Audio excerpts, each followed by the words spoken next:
You're now listening to Sound Talent Media. Check out more shows at soundtalentmedia.com.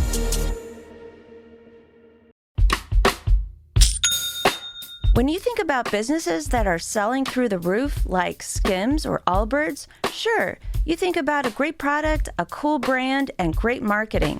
But an often overlooked secret is actually the businesses behind the business, making selling and for shoppers buying simple.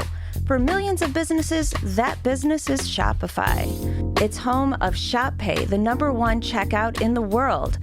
You can use it to boost conversions up to 50%, meaning way less carts going abandoned and way more sales going through to checkout. Upgrade your business and get the same checkout Allbirds uses. Sign up for your $1 per month trial period at shopify.com/income, all lowercase.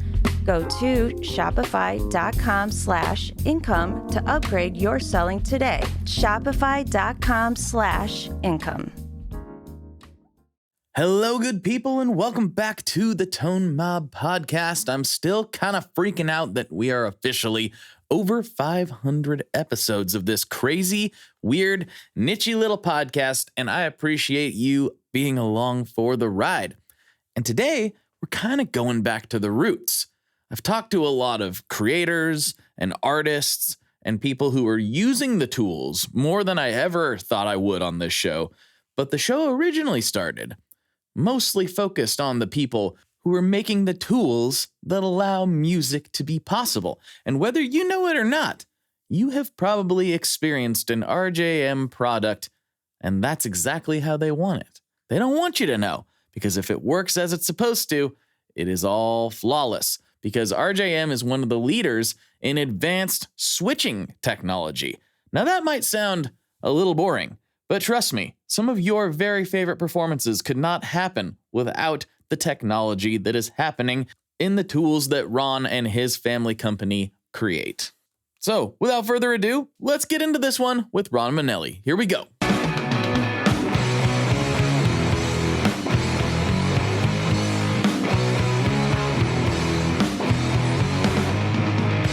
Hello, everyone. Welcome back to another episode of the Tone Mob Podcast, the show about guitar stuff, occasionally, sometimes. I'm your host, Blake Wyland. With me today, I have Ron Menelli of RJM. What's going on, dude? Hey there. Good to see you. Good to see you.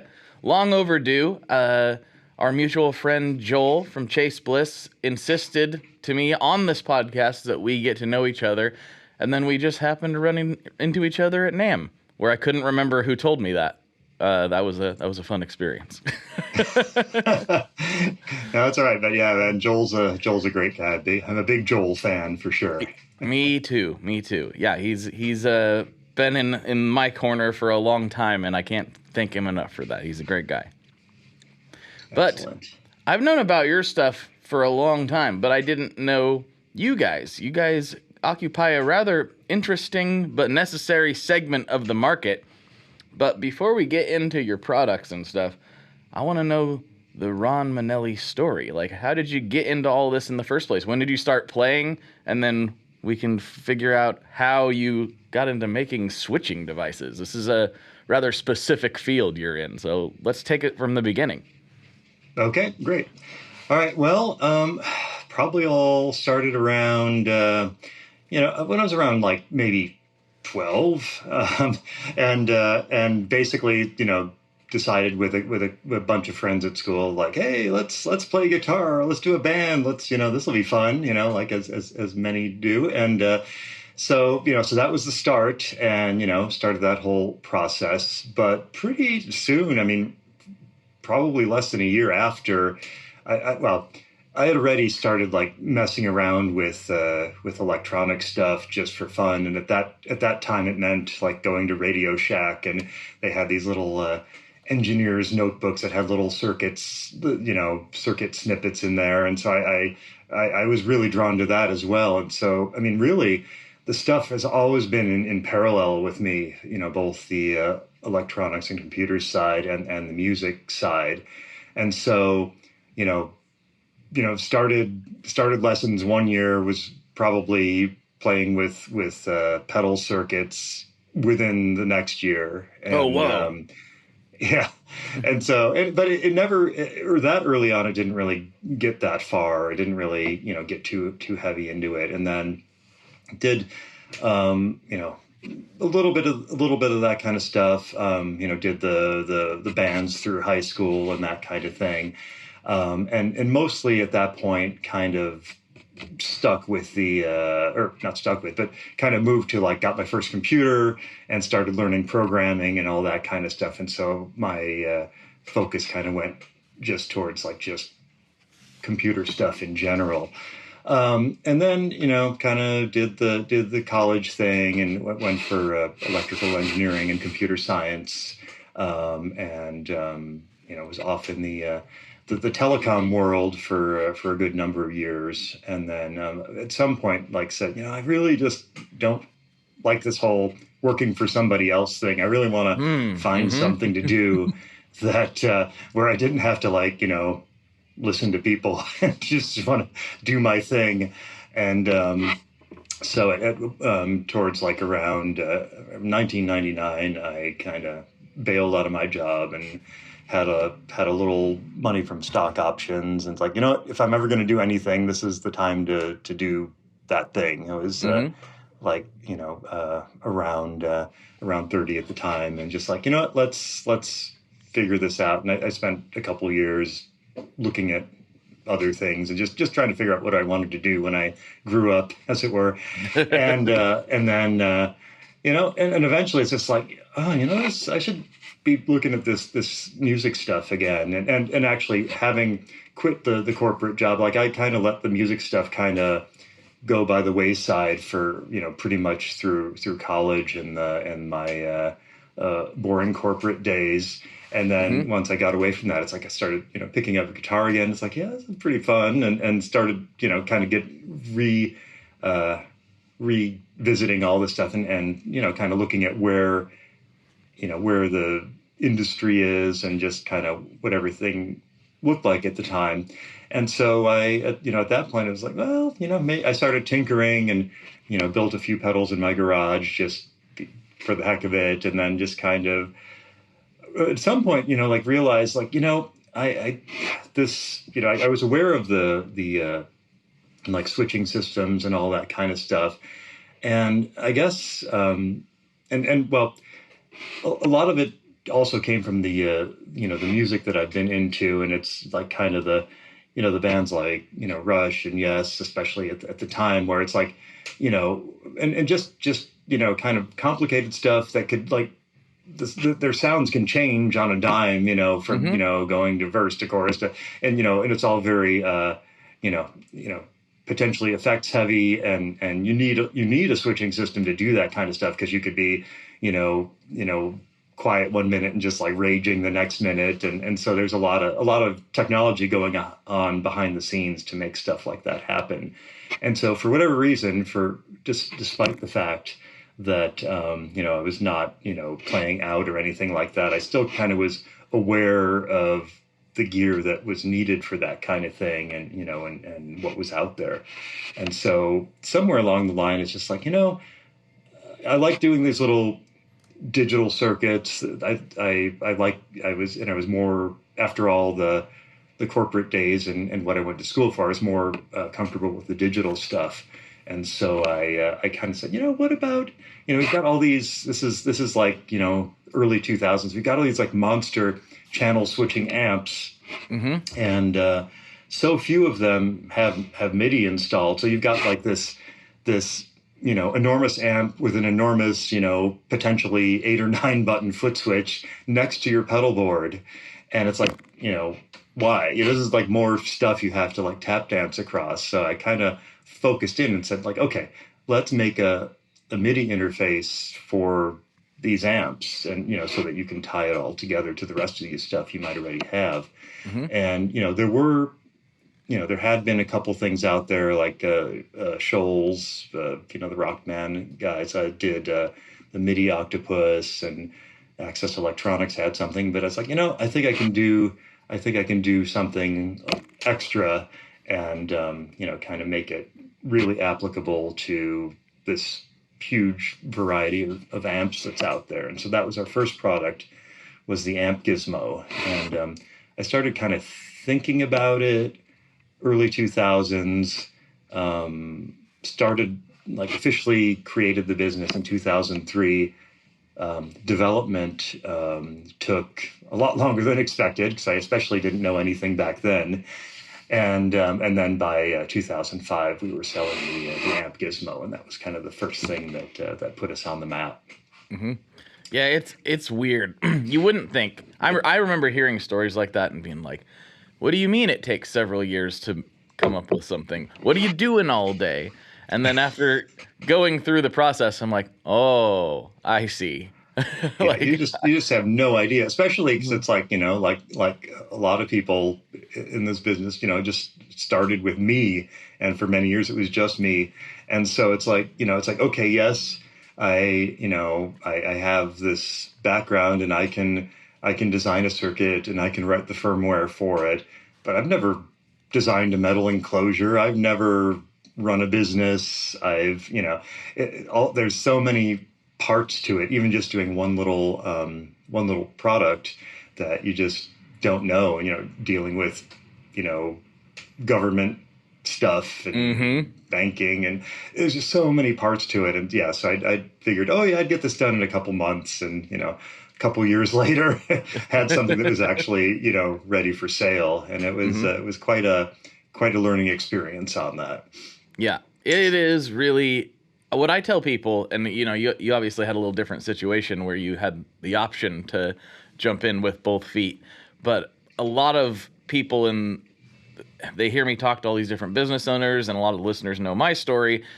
And they're like, well, how do you get started? How do you do both? And I always try to encourage people, because it's the only way I was able to do it, was like, well, if you can like grind 3 different jobs basically at the same time for a while, it'll make the transition a little easier. But that also makes everything feel like it's going a little bit slower.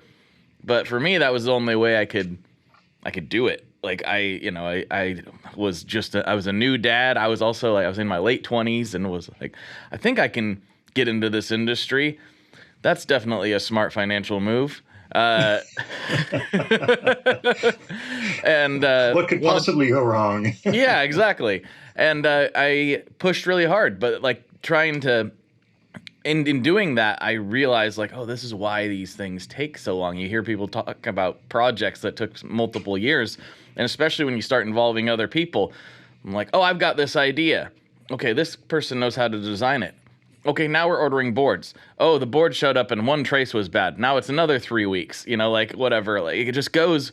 There's so many more moving parts to even like a simple thing. And then when you get to something more complicated, like what you're doing, and having to have all these different devices talk to each other, it gets really, really spicy real quick. So once you got that first product launching off the ground, what did that do for like your process moving forward after that? Were you able to come out with more stuff faster because of all the stuff you learned, or was it still just as much of a grind? What was that for you? Well, it was interesting. One cool thing is that just finding a weird little niche that pro guys needed. Like within the first handful of units, I was already being contacted Dweezil Zappa and Joe Don from Rascal Flatts. I was just selling these on eBay, and oh wow, it's like, okay, and then they come out of nowhere, and it's like, because they're just there wasn't exactly anything that that did this, and so that was the good part, is that it kind of attracted some attention, but basically. I was just, feeling my way through this all the time, and just kind of fumbling my way through it is probably a better word. And, what happened next was I basically got a corner of someone else's booth at NAMM, and, basically just kind of showed that off. And then, actually, let me back up. I did do, I did one other product that turned out to not be a good idea, and we only did like 30 some of them, and kind of put that aside.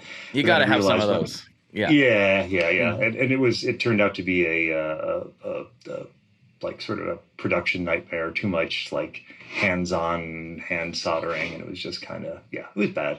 Anyway, so then I decided, well, I should, if I'm going to keep doing this stuff, I should expand this. And then I did something called the RG16, which was a rack unit that incorporated the AmpGizmo amp control functionality, but also had 8 loops for switching pedals at the same time.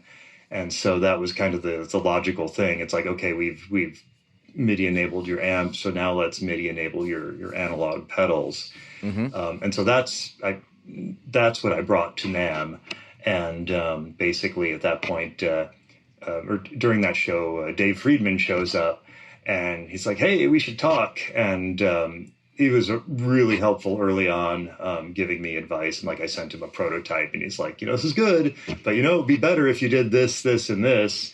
And I said, okay, whatever you say, Dave, and totally went with that. And so, that he was really instrumental in it was a good, we worked together well because I actually listened to what he said he needed and what his customers needed. And I, delivered that. So he started putting it in a lot of his rigs. And that's kind of where it really kind of pushed us ahead again and kind of got us, known by a lot of bands and guitar techs and all that as a good solution. And so that's kind of was the next step was the getting hooked up with Dave. I have this question that's been bouncing around since we talked, and I've usually thought about this in the studio gear world, where everything is so expensive and very high end. I'm not talking about like home studio stuff. I'm talking about like Neve consoles and things like that, right? Where it's a really unique situation, and you're not quite in that same exact situation, but it's similar in that most of the customer base are pro touring musicians that are kind of on the top end of rock music and guitar music in general. And that's not most customers in the guitar industry. Most customers in the guitar industry are just enthusiasts or students or people who just want to strum on a guitar at home to relax, or maybe they play in bands on weekends. They don't necessarily need a big switching system. But you've kind of honed in on the people who all those people look at for what should I play, right? So most of the other brands would be like, I need to get a guitar in the hands of XYZ person, so when their fans see it, their fans will want it. But their fans don't necessarily need a big, complicated switching system, so your customer base are the idols in a weird way. And has that been a tough thing to navigate, or is that not even accurate? Is that just me assuming a lot of things? No, that's you being really insightful. I have to say, you got that right. And yeah, it's been a challenge for sure. And it's basically, if it's one thing we've learned over the years, is like we're just not like almost any other business in this industry because of exactly what you said. And, and probably most people aren't crazy enough to maintain this focus because it is such a small piece of this market. And so it's always been a challenge. But it's like, it's on one hand, it's good because we, few dare to do technically complicated tech support intensive things, for a small market, because that's pretty much crazy. And so, basically very few people actually try to, come into this realm because of that. Right. So we've got kind of a, sort of a lock on a very small niche, which is certainly good and bad at the same time. And we've tried to do, some things that more regular players would use, and with some amount of success. But it's tough because it's like there's a whole like to really go into the mass market stuff. It's a lot harder, especially for us, because there's just a much bigger barrier to entry. You need to commit to higher volumes, and you probably need to do it overseas. And there's just, and you just need to have a lot of money that you're willing to risk to do that. And then you need all the marketing, and it just becomes this whole big thing that, this whole big machine that you need to feed. And so we're a tiny company. You've got myself, my wife, and then a couple part-time people, and that's it. Where most people I talk to is like, oh, we've got 12, we've got 20, we've got 40 people. It seems like for the small businesses, I mean certainly with some exceptions, but a lot of say like the pedal companies we know, it's a couple dozen people to make it work, and it just kind of it just puts a lot more pressure that we don't want, to like have a big machine that you have to feed and make sure that your people are taken care of and that you can keep them employed and all that stuff. I just want to like design stuff. The business part is there not because I really want to run a business. It's because I want to challenge myself and do the stuff, and be creative and do that stuff. And basically it was the only way, especially early on, no one was going to hire me to do that because there was no evidence that I could do that. Right. Real, difficult. And I don't know. We do pretty well, or do well enough certainly to keep going all these, over 20 years now. And, and we've kind of basically, after trying to fight our way out of our niche, a little bit here and there, it's just like, what, we're good here. We're making a living. We're fine. And we're not, piling additional stress on ourselves. So we're, pretty okay where we're at. I've supplemented that some, because I like the design aspect so much. I've, done design for other companies, built in MIDI for amps, and as worked with our mutual friend Joel and helped them with the technology behind the Brothers AM, which was a super fun project. I love those guys and love working with them. And so, just kind of really being aware of, how I actually want to be spending my time, and, and just, trying to focus on more of the good stuff and trying to stay away from the stuff that I just don't want to deal with. Yeah. I mean, that's a really important thing, I think, because it's easy to look at, some a bigger pedal company or, some other facet of the industry and be like, wow, wouldn't it be cool if I had all that? And because it does look cool. It looks cool to have like a big factory that's humming along and everything. And it is cool if you are wired to run something like that. But if you're not, it becomes a nightmare. And I think a lot of business owners and entrepreneurs would do themselves a favor if they would actually sit back and ask themselves, what do I like doing? I actually got into it in a small way with content stuff, even separate from the Stringjoy side. I was like, oh yeah, I would look at my friends that are YouTubers, and I'm like, oh man, they got started around the same time I did. If I had been in a position where I could have shot videos, I would be so much further along, blah, blah, blah. And I'd be like, maybe I should work on doing YouTube videos. So I would do demos and I would do different things. I did this stupid video where I torture tested this Behringer pedal to see like how much abuse it could take. I threw it off a building and lit it on fire. And it's not that those things weren't like kind of fun, but I realized like, man, I don't really like doing that. Like I don't love doing a classic guitar YouTube thing. And so there are so many of my friends that are so much better at it than me. I should just let them do that. And then when I went to Gearfest at Sweetwater with a bunch of them, and they were all sitting around talking about how they hate doing interviews. I'm like, well, that's what I love to do. I love doing interviews. I've been doing it a long time, and it's my favorite thing to do. And I kind of had this realization, like, they all hate doing interviews. I hate doing what they do. I should stop trying to do what they do and just do what I do. Like, just do my thing. Absolutely. And not worry about, oh, I shoulda, coulda, woulda, and I'm like, am I enjoying what I'm doing? I am. Well, I guess if it ain't broke, don't try to fix it. Hey, Rocky. What's up, Vincent? Did you hear about the latest? Latest what? The latest drop from Maris. It's totally insane.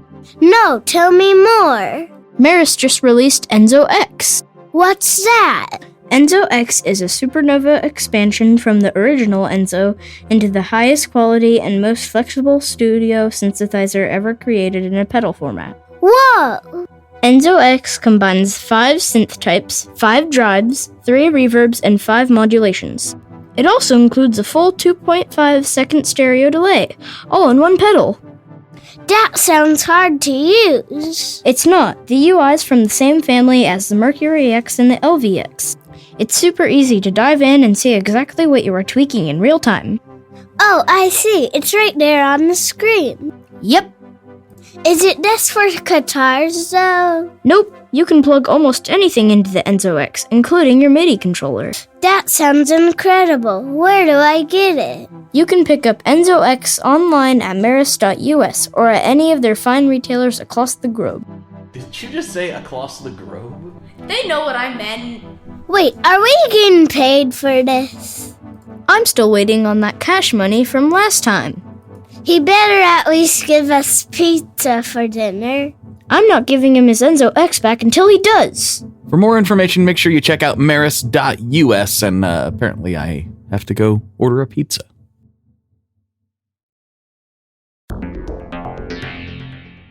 How exactly do artists get their music on Spotify, Apple Music, Deezer, Tidal, all these services? How in the world do you get your music there?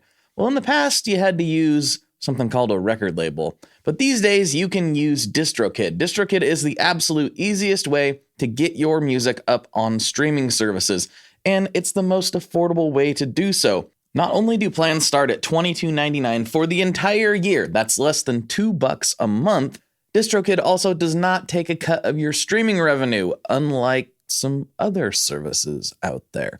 Even better if you sign up by going to tonemob.com/distrokid. That's tonemob.com/distrokid. One more time, that's tonemob.com/distrokid. You'll get 30% off. That's right, 30% off their already extremely reasonable prices. So go to tonemob.com/distrokid and get your music out there.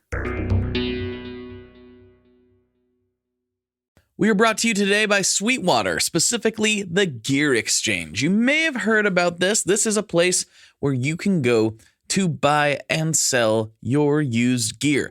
Maybe you got a pedal over there that's just kind of collecting dust. Maybe there's something you've been eyeing from the Sweetwater catalog. Well, right now is a great time to turn that unused gear into something you're actually going to use. Even better, if you sell on the Gear Exchange, you can keep 100% of the sale as long as you choose a Sweetwater gift card as your payout method. That is not too shabby because, let's be honest, most of this buying and selling we do is just to fund new gear purchases, and that is a great way to reach a wide variety of customers and keep 100% in your pocket, or rather on your pedal board. So go check out the Sweetwater Gear Exchange and turn that unused gear into something that's actually going to help you write that next huge riff. Yeah, I totally agree. I mean, it just, for a long time, it's like just kind of kept comparing ourselves to other companies. And it's like, why don't we have a big dealer network? Why don't we have, 20 employees? And, it's like, what, but every time, we spent a lot of time, just trying to, diagnose things and figure stuff out. And it's just, that's just, our niche is weird, but it's like, what we like, and to try to push ourselves to look like another company would just bring us misery. Yeah. It would just feel wrong. I don't want to like the worst thing in the world for me. I'm like, my wife always, laughs. I'm like the guy who just want an office with a slot under the door. You can just slide pizzas under the door while I'm, to keep me going while I'm working. Because it's like the worst thing in the world for me would like to be like managing like a couple dozen people. I'm super thankful to the people that do work for us, and we couldn't do it without them. But to have to build something where there's even more, and I just would have basically, it would take me away from the actual technical work and, put me up in like being a manager or something, that would just be, I just don't want to do that. I would lose all my motivation if I did something like that, Like I just love what I do so much that, I just, could be like, at 11 at night sitting at home and just like had an idea and like pull out the computer and just start, working on something because I just, had something jump into my head that just seemed like a cool idea. And so I gotta just, I've had to learn to just kind of go with it and just like, this is my thing and I should just be doing that. Yeah. Yeah. And it's interesting. You can grow into different things. Like my partner, Scott, when we first started making the leap into manufacturing, was like, I don't know. He's like, do I want to run a manufacturing business? I like marketing. I like branding. I like making good products, but I don't know if I want to run a manufacturing operation. And the only reason like he really pushed forward with that, and now he's running quite a decent sized manufacturing operation, is because he realized like, it's the only way we're going to be able to make the product that we want to make. And if it wasn't for that factor, if it could have been outsourced, maybe he would have continued to do that because it wasn't his original plan. But we couldn't make the product any other way. So he had to grow into learning to love the manufacturing process and the optimization process. And it took a while, but he likes it now. I think. I hope I'm not speaking too much for him right now, but he certainly is very good at it. And he had to grow into that role. But if you don't have to, one of the reasons for starting your own thing is to be able to, like you said, not have a boss and be beholden to other people's whims outside of like what your customers need. And the bigger the operation gets, the more that it kind of morphs back into, you own the thing, but it also kind of owns you. And so absolutely. Yeah. It's there's definitely dance. It's a delicate dance, right? Yeah, for sure. And there's definitely, the dance is definitely also the, just accepting the trade-offs. And it's like, there's some things you can get away with and, I can do the design stuff most of the time, but I can't do it all the time, even with our best efforts. I was, literally before this, I was just in the other room, like, messing with our UV printer and making sure it was working. And, it's just, especially as a, small business owner, you got to be able to do anything and everything as needed. But, I can carve out enough time to do the stuff I actually want to do, enough to keep me somewhat sane. Yes. It is a complete and utter fantasy that you, even as a small business owner or, you're self-employed, whatever, that you get to do only the thing you like 100% of the time. That is like a social media fantasy where the guy's like, I'm on the beach and look at me, blah, blah, blah. I don't have to do anything. It's total nonsense. Even that person who's like making a bunch of money selling some digital product of some variety, that person has to do things for probably a bigger chunk of the day than they would like to admit that they don't really want to do. You gotta keep selling the image. Yep. There's so many things that you have to do, until, I don't know. I don't even know at what point that isn't true. I think Jeff Bezos still has to do things he doesn't want to do, I'm pretty sure he does. But kind of segueing off of that a little bit, you've been in it for a long time and you have a rather unique situation, but as somebody who's been in this industry for 20 plus years, there's a lot of people trying to get into this industry because it looks really cool and it is really cool. What would you say to somebody who is maybe, say, trying to start a pedal company or trying to start a guitar brand? Like, what advice would you have for them after being in it for so long? Well, one of the good things about this industry is it's so welcoming to small companies, and even, a lot of people, purposely seek out the small companies. So it's a good, it's still a good, place for, it's just for the new guys. I mean, pedal companies are super, the pedal companies, it's easy to start one, but there are, of course, thousands of them. And so, you have to be able to deal with, competition and at least stand out in some way. I mean, certainly these days, and having just a great online presence is key, of course, and we're notoriously not good at that for the reasons I just discussed. But thankfully, mostly we're like word of mouth still, and that's basically as we discussed. That's the other thing. The marketing, social media is not my thing. We do it when we can, and we try to do a little better at it. But anyway, back to the topic that so have something unique, have a good product.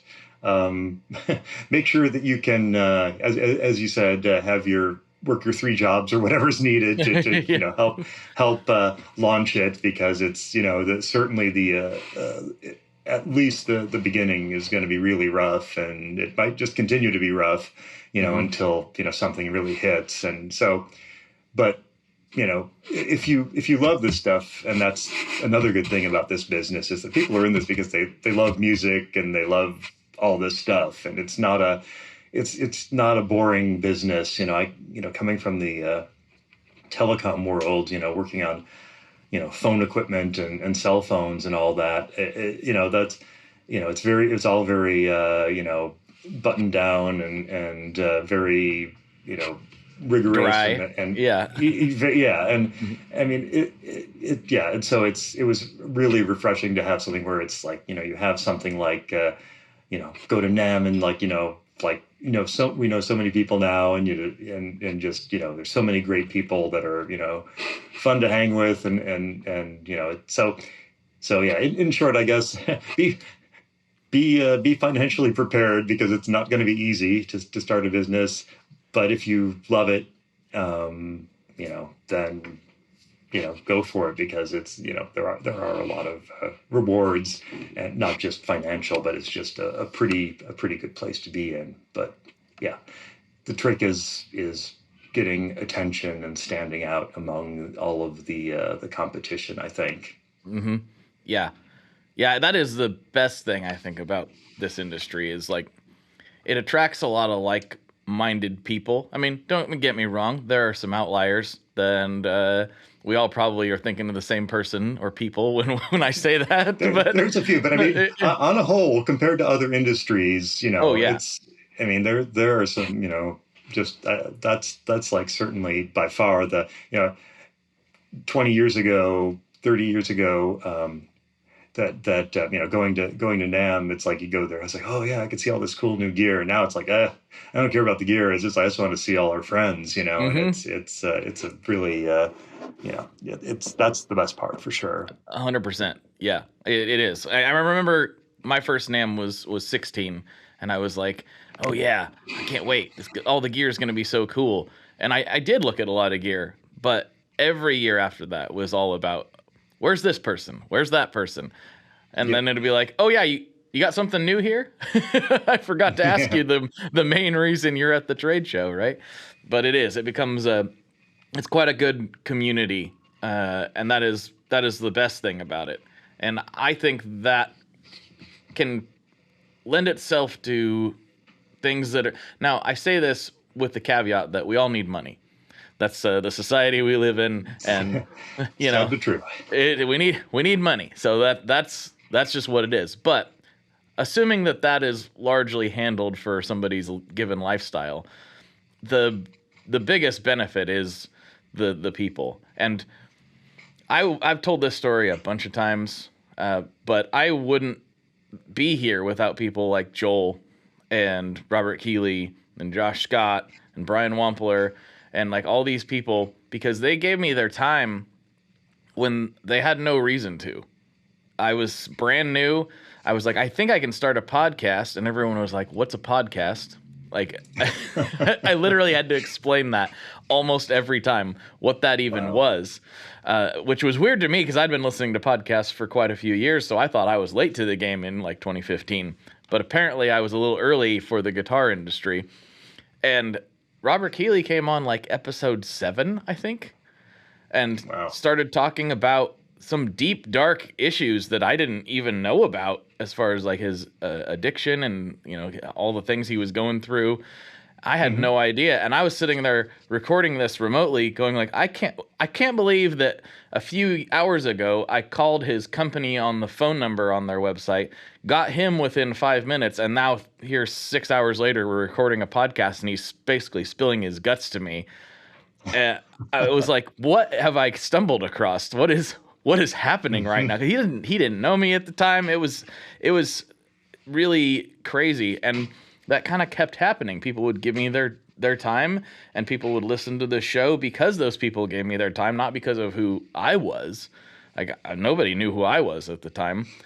And I can't thank this business enough because it's given me all kinds of different opportunities, like literally from them accepting the invite to like everything that's happened since then, to like a project of mine being in the Spinal Tap too. None of that would have happened if those guys had all told me no. So yeah, this industry is pretty awesome for that. I love it.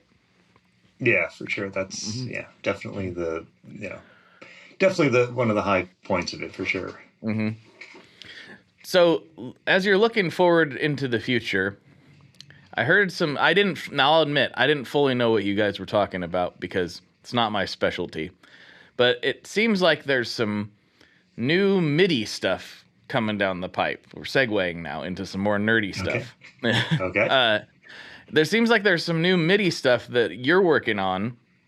MIDI. Now, for all those there's a lot of guitar players listening to this show that just plug in and don't know anything about MIDI. So we're not going to get too down into the weeds about what all of the capabilities of MIDI are. But basically, it's the language that musical devices use to talk to each other. And it was established in 86? 83? Like, yeah, around there, yeah. Yeah. But there's some changes coming to that, is what I'm gathering. Is that correct? Yeah, I mean, it's been a long process, and I wasn't part of the MIDI association. There's a group of people from generally from a bunch of different music companies that kind of have been working on this for all this time, and so for many years they've been working on doing MIDI 2.0. Because I mean, the original thing was designed in 1983 when you've got the computing ability was just so minimal that it's just really simple and bare bones, and it exposes, like, you need to know more stuff to use it, and that's certainly a valid criticism, and why a lot of players just don't want to go there, because it's just you just see all the gory details too much. Nowadays, it was different. Computers in, say, like the 80s or the 90s, like all computer stuff was like that. You needed to know the gory details to really use it. Now it's like, things just kind of work mostly in the computer realm. You plug something into your computer by USB and it generally just works. Mostly, certainly more than it used to.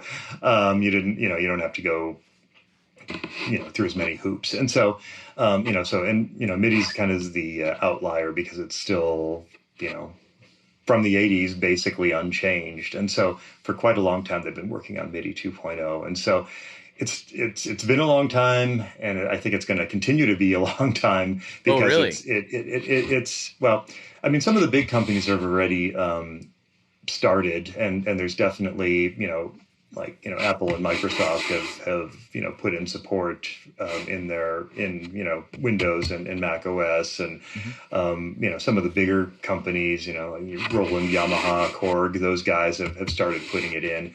But it definitely puts a lot more burden on the gear developers, because it's much more complicated to implement. Makes you have to have a better processor to handle things, and but so it's still, especially in the guitar world, it's going to take a while. But I'm definitely trying to stay on top of it, and I've certainly been playing around with it, and certainly am committed to putting it into our products in the future. But that's kind of the promise of it, is basically to make things just more plug and play, where it's not so you're not like looking up CC numbers in a manual and just just some things, making it easy to connect things together and not have to be tweaking parameters and things like that all the time is the promise of it. So definitely something we want to, we're going to keep working on. And so hopefully we'll be seeing some stuff where we, have some nice, easy plug and play stuff in our industry for a change. Yeah. It's crazy that it is used so widely, yet so many musicians, myself included to some degree, are still like, what? Like, it does a what? You can plug a keyboard into a computer, or it can be used to switch your pedals around, or it can control knobs on pedals. What is this thing? It's that's definitely part of the problem. And I think, hopefully this will make it better. It's still, there's a lot to be done.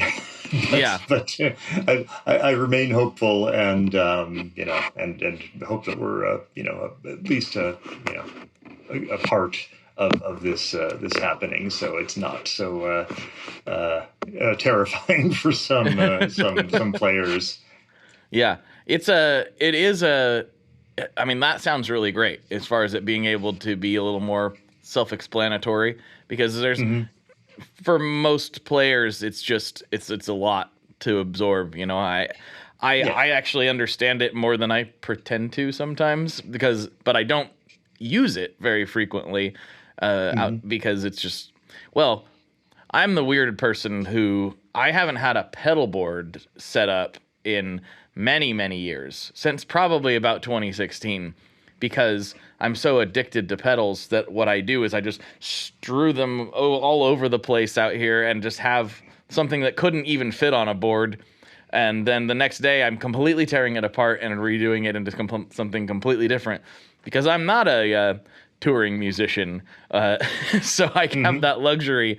But a lot of people ask me about MIDI stuff over the years, and I'm like, I got to be honest with you, I don't really use it. Like, I think it's cool, and I think if I was trying to do what I like to do musically on the road, I would have to.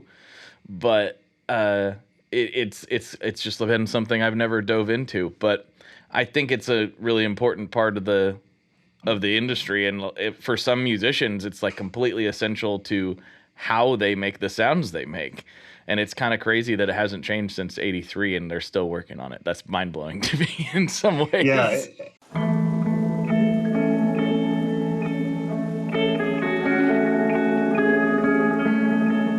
Hello there. I'd like to introduce you to your new best friend, the Chase Bliss Audio Lossy. Lossy is a collaboration between Chase Bliss and Goodhertz. It's meant to give you some control over those weird digital artifacts that come with very compressed audio. You're hearing it right now. All the changes that are taking place are strictly coming from my playing dynamics.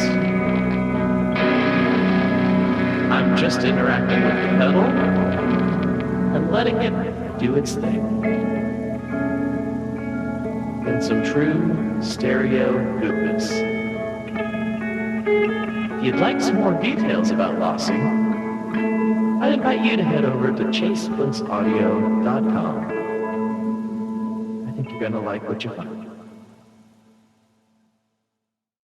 I mean, it's a rare thing that, for better or for worse, it's been around that long and really, hasn't changed much. But it's good in the fact that, pretty much, everyone supports it. And I think that also is working against it in a way, because people are, companies are also like, well, we have this MIDI thing and it's worked for, all these years, 40 some years. So, why change it? And why put in all this work and money? But, like I said, the bigger companies are diving in, at least to some extent. So I think it's going to come. It's just a question of when.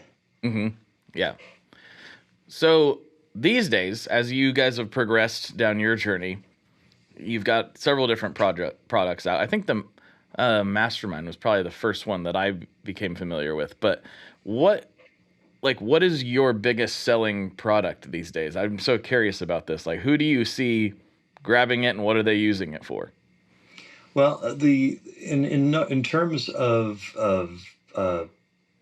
units sold, it's probably the Mastermind PVC6X, which is our well, to back up a little bit. I mean, we have a lot of products that are called Mastermind because they're a whole related series, right? And we originally had like an early Mastermind from like 2008 that was just a really simple MIDI controller that was nothing special, but it was fine. But then in 2012 we came out with the Mastermind GT, which is the one. I think that's the one I'm thinking of. Yeah, that's the one with all the colorful LCDs and all that, and that's pretty popular with a lot of big bands. They tend to use that because you can do things like have multiple units synchronized together on stage, and it works with even if they don't have a pedal board, they can use that with if they're using an Axifex or a Kemper or some kind of modeler, it'll work with that. But anyway,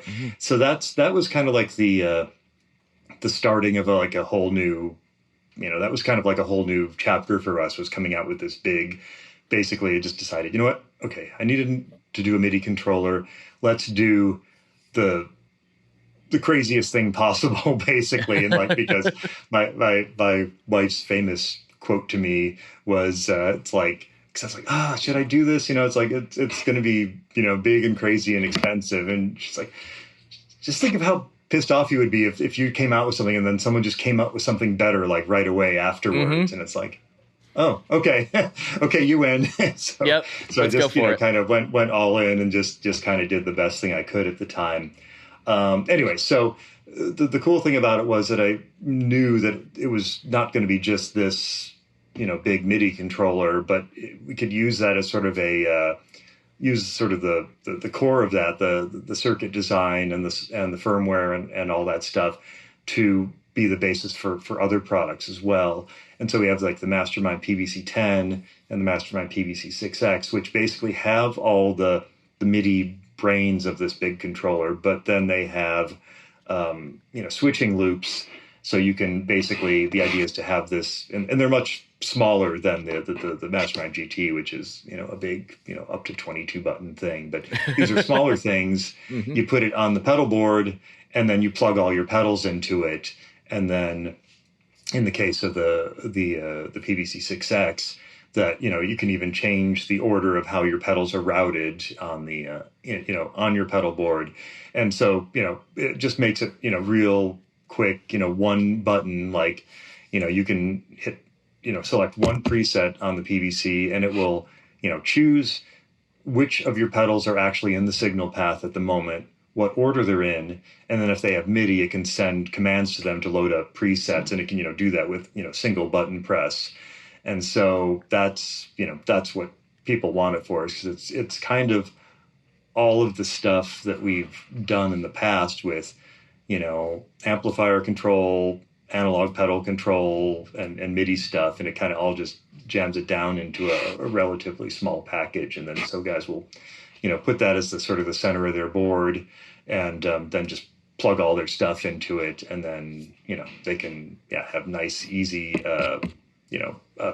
preset switching, for their whatever songs and set lists that they have. Segueing a little bit, I want to talk a little bit more about you. I'm looking at all the guitars and stuff behind you, and I'm just curious, as the guy that makes the big switching systems, what does your rig look like? What are you playing like when you're just feeling like playing some riffs or maybe testing out some new stuff? Like, what's your typical rig look like these days? Well, honestly, it's like there's a couple things. Well, first of all, I don't play nearly as much as I should, but I found very early on that I'm a much better engineer than I am a musician. But of course, I still do play now and again. But the other thing also is that I'm always a tinkerer. So many times my amps are out of their head shells and are being like tweaked on. my pedal boards are not fully assembled because I have a new idea and I'm not done implementing it yet. Mm-hmm. And so it sounds kind of like your pedal board idea here. But so basically, there's no rig per se. I do try to have a functioning demo pedal board here.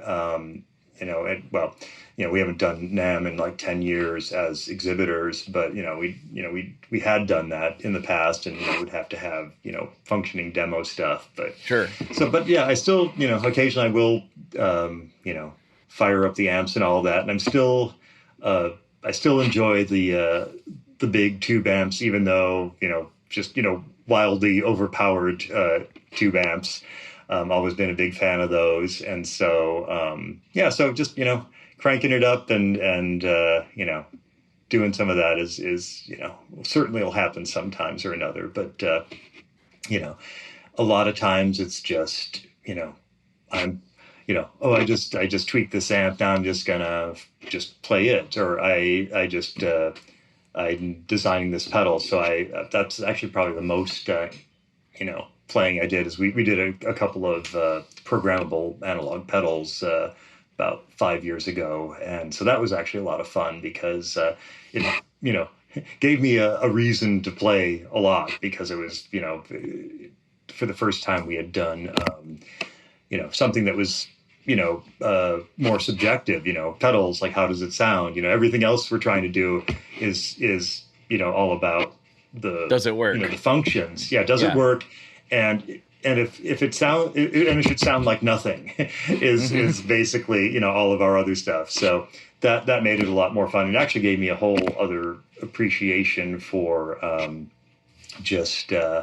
was never a big overdrive pedal user. It was all like, what can I get out of my amp, and especially like multiple channels. And so designing some overdrive pedals like really kind of gave me a nice overview, because I spent a lot of time just playing with stuff and, just kind of understanding the differences and what does this kind of diode do for clipping, and what is it? Mm-hmm. And so it was, so kind of a disjointed answer, but that's kind of how I do it, is just, playing whatever I'm working on at the moment is generally what happens around here. That makes sense. Yeah. And you're right. The process of like tuning and tweaking all that stuff, it's got to be, that had to have been a nice little break from like input, output. Like, that's what I'm trying to do. Like, I want to make it, it's like I'm tuning this to my taste. It's a little bit of a different thing, which I've gotten to do like the tail end of that on a few different projects, where I'm like plugging in different transistors and, tweaking different things. I think it sounds better here. I think this one's the right one. Blah. And it's like, wow, this is some hyper nerdy stuff, but it's a lot of fun. Yeah, it is a nice change from like, I can spend, just ridiculous amount of time coding and things like that, where it's just completely the opposite. But then it's nice, especially with tube amps. I've built a bunch of them just for fun. I have no intention of doing that as a business, certainly. But tweaking on tube amps, I kind of tell people that's kind of my version of, guys who like to wrench on old cars or something like that. Mm-hmm. It's just, the technology is so different, it's from, 1930s, technology, and, but still really useful and and still, sounds great and all that. And so it's kind of a nice contrast to the super digital stuff that we do so often. Yeah. It's funny to think about that, like vacuum tubes in general. Like, who thought to do that? Like, that's such a weird thing to come up with. Yeah, I would have that answer. I won't go into it because it would be way too nerdy. But it started with light bulbs, and they realized that there were some weird things that the light bulbs did if you put some extra stuff in the light bulb. Oh, okay. I didn't know it started with light bulbs, so that does make some sense. Yep. Yeah, so it's I mean, 'cause they kind of are light bulbs, really. Right. Right. They're just not very good light bulbs. Unless something's gone very wrong, then they can be. That's true. That's true. They get better as they get better at light bulbs as they stop being good at tubes. Yeah. Well, Ron, thank you so much for hanging out. I really appreciate you. We've got a couple of classic questions that I like to wrap this these shows up with. But before I do, I like to give the guests a chance to take the stage. You're talking to a few thousand people right now. You can plug anything you want to plug. You can shout out anybody you want to shout out. The floor is yours.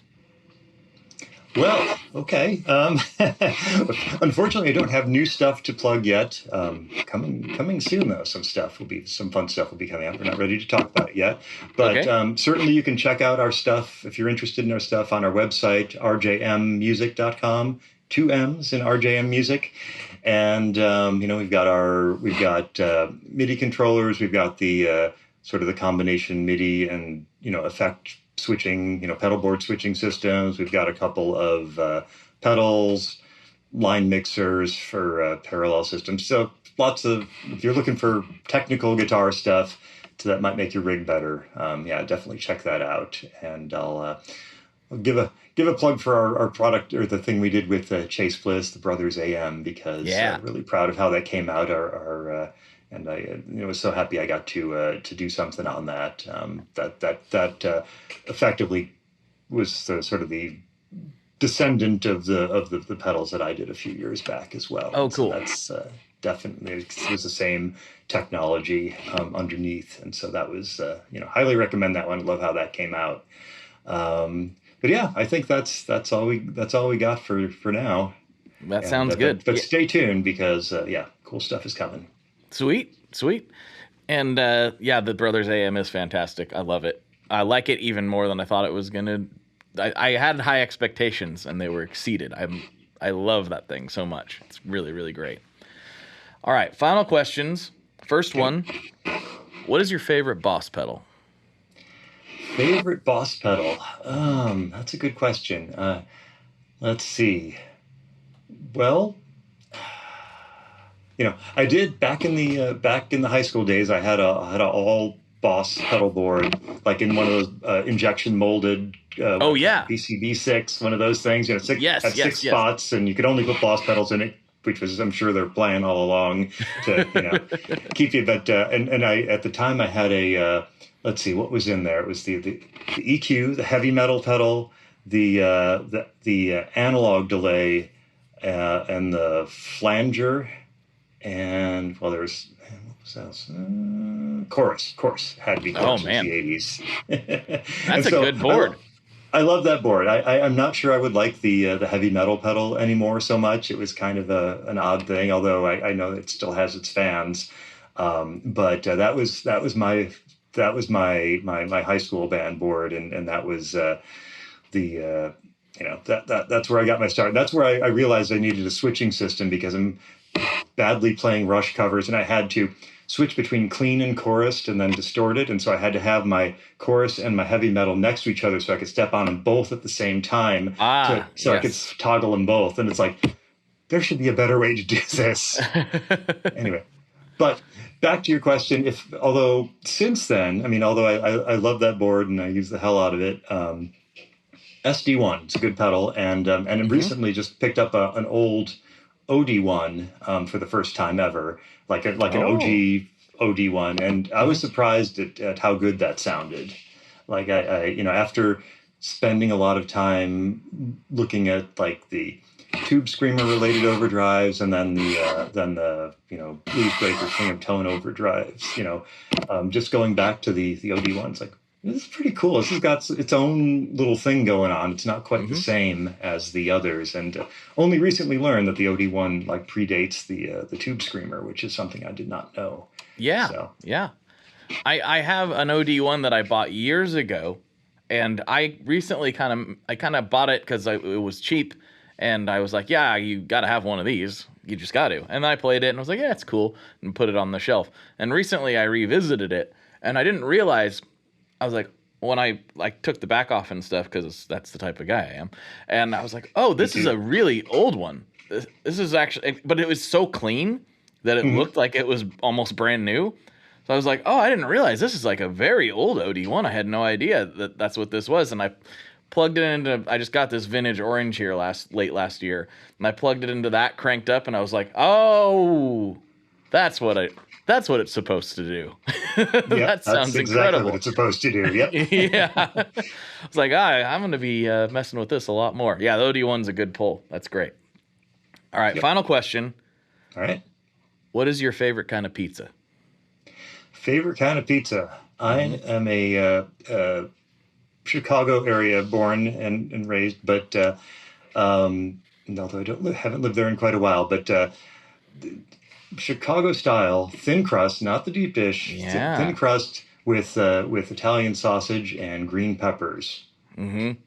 That's where I'm at. That's no questions. Yeah, I like that. So this is another story I've told a lot. There was a fella here in Portland named Jerry, and during the pandemic, Jerry started making Chicago-style thin crust pizzas in his house, and he was very obsessive about it. And like it got kind of this, it became like a speakeasy situation where you like could get a pizza, but you had to like sign up in a queue, and once your number was called, you like literally went to his house and got this pizza.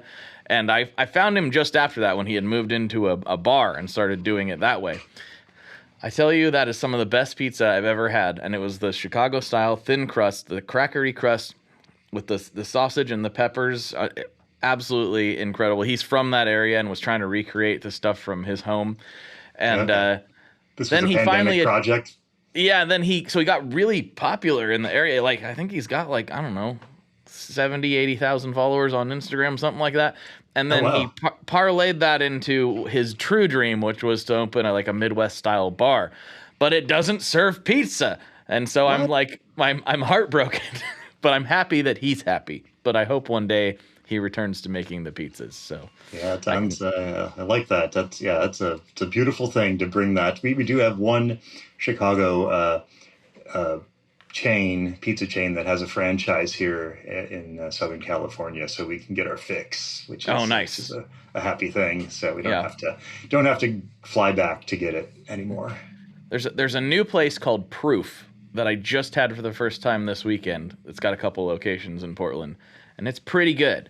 It's not quite as good as Jerry's, but it's pretty good. And I'd be curious to get your review on it. So okay. Next time you're up here. Yeah, definitely we'll have to check that out. That's a good food is a priority when we're traveling, for sure. Absolutely. It's the only thing that matters. So true. Well, we'll slide over to Patreon and see what kind of shenanigans we can get into over there. Does that work for you? Sounds great. Let's do Cool. it. All right, everybody. For Ron, this is Blake. And as always, folks, good luck and good tones. Alrighty, folks, I hope you enjoyed that episode. I hope you learned a few things. And if you want to hear Ron and I get into some other stuff and you want to help support the show, head over to Patreon, where for just $5 a month, you can get access to not only the ad-free feed, but also the extra bonus content that comes out every single week. And I forgot to mention my undying gratitude. I appreciate you very much. Make sure you go check out all the cool stuff that RJM has going on. And if you need even more of my blabbering, please go check out the podcast Tape Spaghetti, where I sit down with my good friend Scott Marquardt, and we talk about weird musical topics in a completely different format from this show. Well, as different as two people talking to each other can be.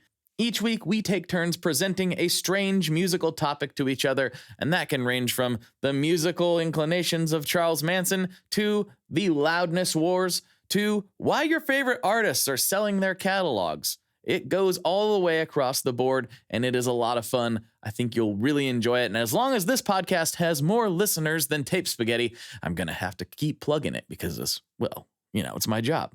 Alrighty, folks, thank you so much for hanging out with me. I will talk to you on the internet very soon. Bye-bye.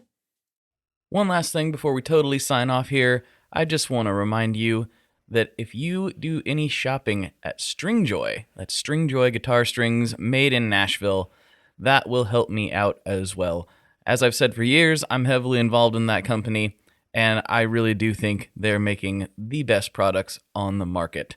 So if you would like to try custom strings, go to tonemob.com/stringjoy and check them out today. I seriously love what the team down there is doing.